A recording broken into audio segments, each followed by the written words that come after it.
Hello all, this is Skinny and welcome to my safe space, the only place I feel safe. Today I'd like to talk to you about another series that has a divisive sequel, The Last of Us. This video will be centered on the first video game that came out in 2013, not the remake or the sequel. I'll save that for another time. I would also like to take the opportunity to share my thoughts before the third game's release or another disgruntled Naughty Dog employee leaks the script. Growing up playing video games, I always stuck to the MMORPG genre along with open world shooters and wrestling. Hearing such great things about The Last of Us, I decided to take a risk leaving my comfort zone.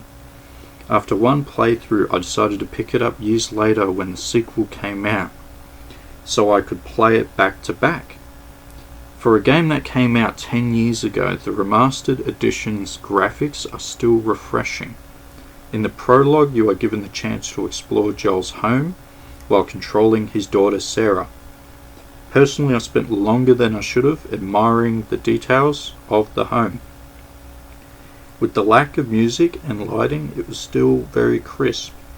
Finding Joel's phone with missed messages from his brother Tommy, hearing the police cars zoom past, the TV news channel cutting out, and the neighbour's barking dog immediately be silenced, built suspense for the coming events.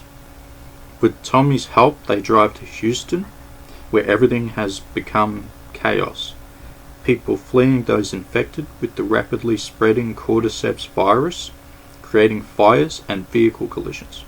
Losing Sarah at the climax of the prologue sets up the introduction of Joel's character as a man trying to keep his daughter safe like any parent would. 20 years later, into present time, Joel seems to simply be surviving in a military quarantine zone based in Boston.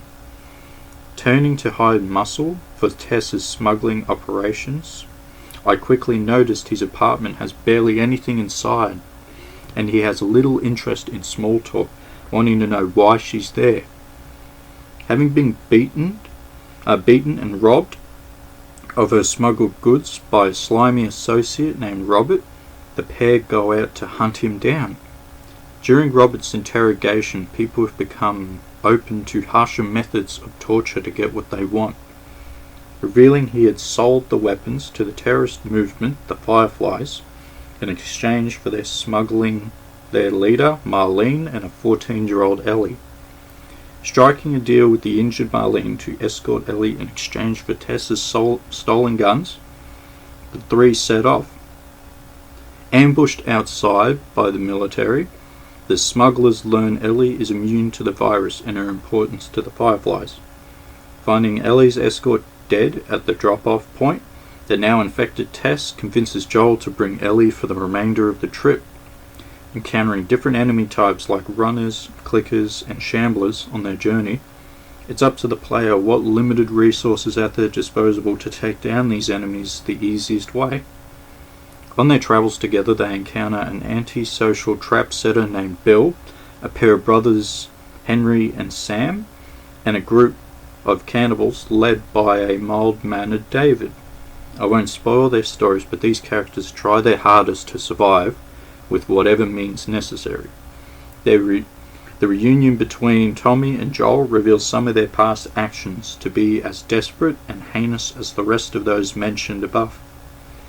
Finding salvation in his brief stint with the Fireflies and settling down with Maria and Jackson, unlike Joel, Tommy has found a reason to not just survive but live in this cruel world. The growing friendship with Henry and Sam, the burning diner boss with David, traumatizes Ellie from this naive and animated girl to a resourceful and capable partner for Joel to rely on. 20 years of trauma slowly unwinds itself as Joel learns to open up to his young partner on their countless hours together. Reunited with Marlene at the Seattle hospital, having changed significantly from the beginning, Joel has found his reason to live, offering a different solution to Marlene's search for a cure. He rescues Ellie from the life-threatening operation. Joel's story is one of loss, survival, and finding purpose. He's not a hero or a good guy, but a relatable human being having found purpose in such a cruel world. Concluding with the story, I'd like to talk about the combat. Starting out with a 9mm pistol, you will get a revolver, the higher caliber El Diablo, and the shorty shotgun. For longer guns, you'll have access to a bolt-action rifle, a pump-action shotgun, flamethrower, and a bow. I haven't included the assault rifle, considering that you don't pick it up until the end of the game. Melee weapons are good for keeping the undead at bay. Various pipes, hatchets and planks and bats and blades. With certain scavenge items you can use to upgrade your weapon's durability. Picking up these highlighted items, you have the opportunity to make explosives like molotovs, nail bombs, smoke bombs. Items like health kits and shivs are helpful for stealthy takedowns and quick escapes from clickers. Another highlighted item to pick up are supplements.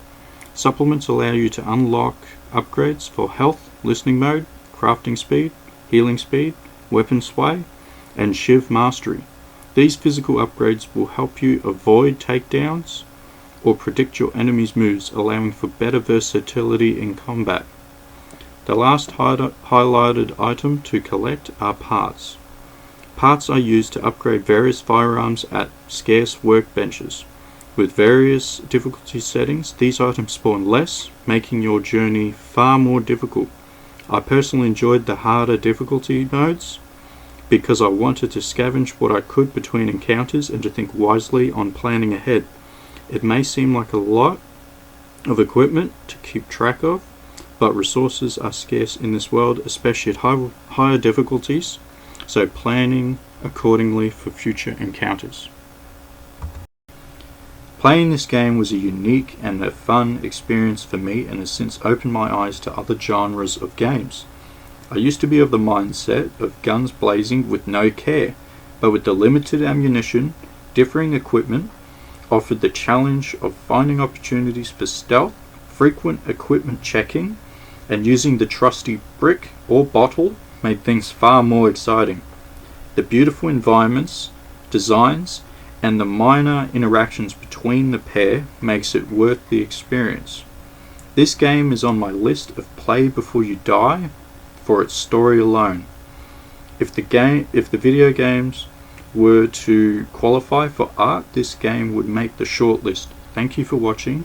Don't forget to leave a like and subscribe for more content.